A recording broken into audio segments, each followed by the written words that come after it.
मिला टाइम्स में खुशामदीद। 2024 के लोकसभा चुनाव का फाइनल रिजल्ट आ चुका है। फैसला हो चुका है कि एनडीए के कितने उम्मीदवारों को जीत मिली और इंडिया के कितने उम्मीदवारों को जीत मिली है। सरकार किसकी बनेगी और किसकी बन सकती है, उसका भी अगले दिनों में फैसला हो जाएगा। इस वीडियो में ये जानेंगे कि 2024 के लोकसभा चुनाव में कितने मुसलमान एमपी बन सके हैं, कितने मुसलमानों को जीत मिली है और ऐसे कौन कौन से मुसलमान थे जिनको हार मिली और उनकी जीत की तवक्को की जा रही थी। सबसे पहले फाइनल रिजल्ट्स का फिगर जान लीजिए। इंडिया अलायंस को 234 सीटों पर जीत मिली है। इंडिया अलायंस को 292 सीटों पर जीत मिली है। अदर्स जो आज़ाद उम्मीदवार हैं या किसी और पार्टी से ताल्लुक़ रखते हैं, जो किसी भी अलायंस का हिस्सा नहीं थे, ऐसे उम्मीदवारों की तादाद सिर्फ 17 रह गई है। मेजोरिटी के लिए यानी सरकार बनाने के लिए 272 चाहिए। कुल लोकसभा की सीट 543 है। तो जो मेजोरिटी का आंकड़ा है वो एनडीए यानी बीजेपी के अलायंस ने पार तो ज़रूर कर लिया है, लेकिन बीजेपी पहली मरतबा 2014 के बाद फुल मेजोरिटी तनहा हासिल नहीं कर सकी है।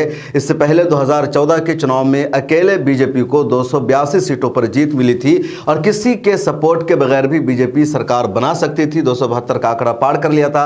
इसी तरह 2019 के लोकसभा चुनाव में भी बीजेपी ने अकेले 303 का आंकड़ा हासिल कर लिया था। इतनी बड़ी जीत मिल गई थी। अलायंसेस को लेकर के 350 सीटें बीजेपी को मिल गई थी, लेकिन इस मरतबा बीजेपी 240 पर ही महदूद हो गई है और इंडिया के पास भी 234 सीटें हैं। अब ये जानते इस वीडियो में कि कितने मुसलमान एमपी बन सके हैं। मजमूई तौर पर 24 मुसलमानों को देश भर में जीत मिली है। सबसे ज़्यादा मुसलमानों को वेस्ट बंगाल से जीत मिली है, जहाँ से 6 मुसलमान सांसद बने हैं।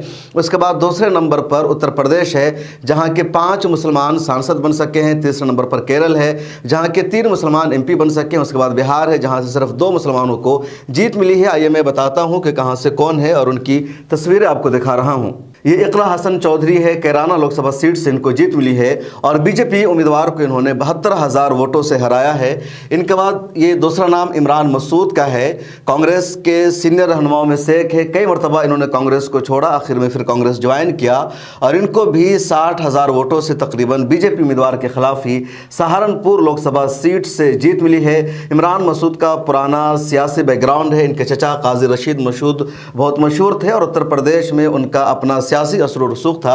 इमरान मसूद के बाद ये मौलाना मुहिबुल्ला नदवी हैं, जिनको उत्तर प्रदेश की रामपुर लोकसभा सीट से जीत मिली है। पहली मरतबा ये सियासत में आए। दिल्ली में पार्लियामेंट वाली जो मस्जिद कहलाती है उसके आप इमाम थे, आलिम दीन है, अपना असर और रसूख रखते थे।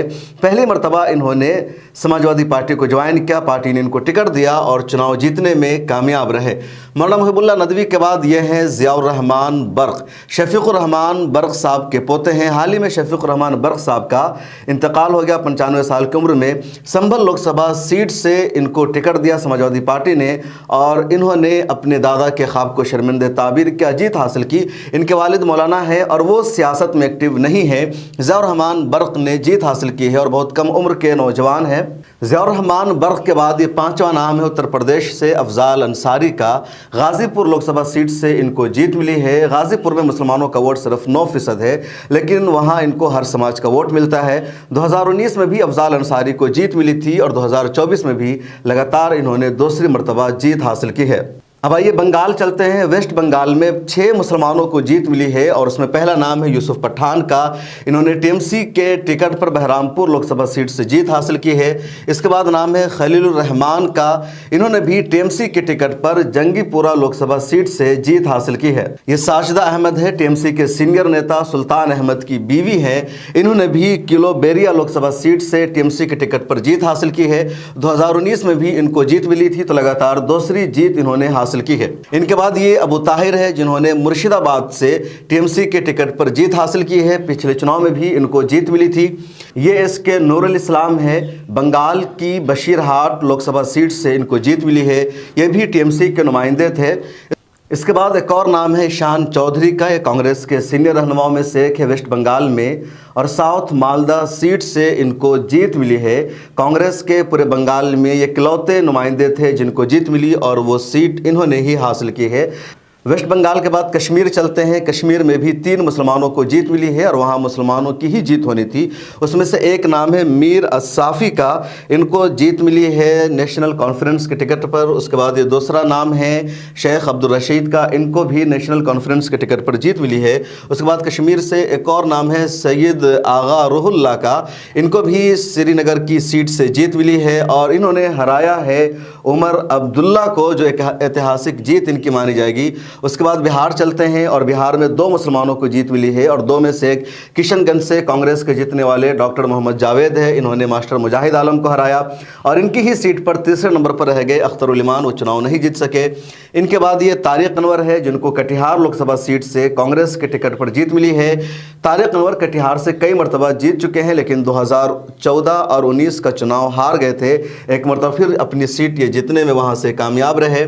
तारिक अनवर के बाद ये है रकीबुल हुसैन, जिनको असम की धुबरी लोकसभा सीट से जीत मिली है और इन्होंने तकरीबन 10 लाख वोटों से मौलाना बदरुद्दीन अजमल को हराया है। असम में तकरीबन 38 से 40% मुसलमानों की आबादी है। कम से कम 4 मुसलमानों को वहाँ से MP होना चाहिए था, लेकिन पूरे असम में सिर्फ 1 मुसलमान को जीत मिल सकी और वो भी धुबरी लोकसभा सीट से रकीबुल हुसैन को। यह है केरला के शफी परम्बल, जिनको जीत मिली है, इन्होंने CPI के उम्मीदवार को हराया है और कांग्रेस के ये नेता है, जिन्होंने भी केरला में जीत हासिल की है और कांग्रेस के टिकट पर केरला में जीत हासिल करने वाले ये अकेले मुसलमान हैं। उसके बाद ये है ET Bashir Ahmad, Indian Union Muslim League के सीनियर लीडर है और इन्होंने जीत हासिल की है।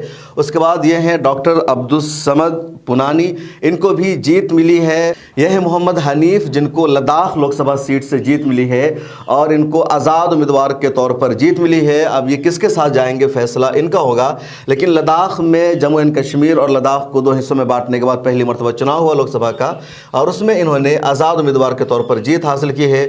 यह है हमीदुल्लाह सईद, जिनको लक्षद्वीप लोकसभा सीट से जीत मिली है। इंडियन नेशनल कांग्रेस के वहाँ उम्मीदवार थे, NCP के उम्मीदवार फजील अहमद को इन्होंने हराया और जीत हासिल की है। हमीदुल्लाह सईद ने, काफ़ी इनकी चर्चा थी, इनको फ्यूचर ऑफ लक्षद्वीप कहा जा रहा था और आखिरकार हमीदुल्लाह सईद लक्षद्वीप से MP बनने में कामयाब रहे। उनके बाद ये है इंडियन यूनियन मुस्लिम लीग के ही नेता नवाज सकानी, जिनको रमनपुरम तमिलनाडु से जीत मिली है। तो कुल 23 मुस्लिम MPs है, जिनकी तस्वीर आप देख चुके हैं, जिनको जान चुके हैं कि उन्होंने जीत हासिल की है।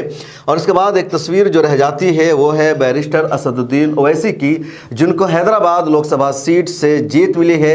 3,38,000 वोटों से असदुद्दीन ओवैसी ने हैदराबाद लोकसभा सीट से जीत हासिल की है। बीजेपी की माधवी लता को इन्होंने हरा दिया। तो कुल 24 मुस्लिम MPs है, जिनको 2024 के लोकसभा चुनाव में जीत मिली है। संसद में, पार्लियामेंट में आपके मुद्दों पर कितने लोग बोलेंगे, इनमें से कितनी आवाज़ उठाएंगे, कमेंट सेक्शन में लिखकर ज़रूर बताइएगा। 24 में से क्या अकेले सिर्फ असदुद्दीन ओवैसी ही बोलेंगे, इनके अलावा जो 23 और है, क्या उनको भी कभी बोलते हुए आप सुन पाएंगे? ये बात भी जान लीजिए कि इनके अलावा भी 5-6 ऐसे सीनियर नेता हैं जिनकी जीत की तवक्को की जा रही थी, लेकिन वो चुनाव हार गए, जिसमें से एक पहला नाम मौलाना बदरुद्दीन अजमल का है, जो लगातार संसद में भी मुसलमानों के मुद्दों पर बोलते थे। इसके अलावा अली अशरफ फातमी की जीत की उम्मीद थी मधुबनी लोकसभा से, वो अपना चुनाव हार गए। इसी तरह अमरोहा से उम्मीद थी कुंवर दानिश अली की जीत की, वो भी अपना चुनाव हार गए। हिना शहाब की उम्मीद थी सिवान से जीतने की, लेकिन हिना शहाब भी अपना चुनाव हार गई। इम्तियाज़ जलील के जीतने की उम्मीद थी औरंगाबाद लोकसभा सीट से, लेकिन वो भी अपना चुनाव हार गए और नहीं बचा सके अपनी सीट को। तो चंद अहम लीडर्स हैं जो अपनी सीट नहीं बचा सके। इसके अलावा महाराष्ट्र, कर्नाटका, मध्य प्रदेश, राजस्थान, ऐसे कई सारे सूबे हैं जहां मुसलमानों की अच्छी खासी आबादी है, बड़ी आबादी है, लेकिन वहां से एक भी मुसलमानों का कोई नुमाइंदा नहीं जीत सका है। इसी तरह NDA जिसकी सरकार बनने जा रही है, जिसको बहुमत का आंकड़ा मिला है, उसके खाते में भी कोई मुसलमान MP नहीं है, यानी कोई भी मुसलमान MP NDA की तरफ से नहीं जीत सका है। बीजेपी ने ऐसी जगहों पर मुसलमानों को टिकट दिया था जहां से जीतना नामुमकिन था। बीजेपी की अलायंसेस पार्टियों ने, जैसे NDA ने, AJP ने टिकट दिया था, लेकिन उनके टिकट पर भी किसी भी मुसलमान को जीत नहीं मिल सकी। तो कुल 24 MPs की लिस्ट है जिसको आपने देखा और मैंने बताया कि ये सब 2024 के लोकसभा चुनाव में तो ये कुल 24 मुस्लिम एमपीज़ हैं जिनको 2024 के लोकसभा चुनाव में जीत मिली है और ये सब अब पार्लियामेंट में, संसद में आपको नजर आएंगे। लेकिन इनमें से कितने आपके मुद्दों पर बात करेंगे, आपके इश्यूज़ को उठाएंगे, कहना मुश्किल होगा। फिलहाल ये सब जीत चुके हैं, एमपी बन चुके हैं और अलग अलग रियासतों से आते हैं। कमेंट सेक्शन में अपनी राय ज़रूर लिखिए और बताइए कि इनमें से कौन आपके मुद्दों को उठा सकता है।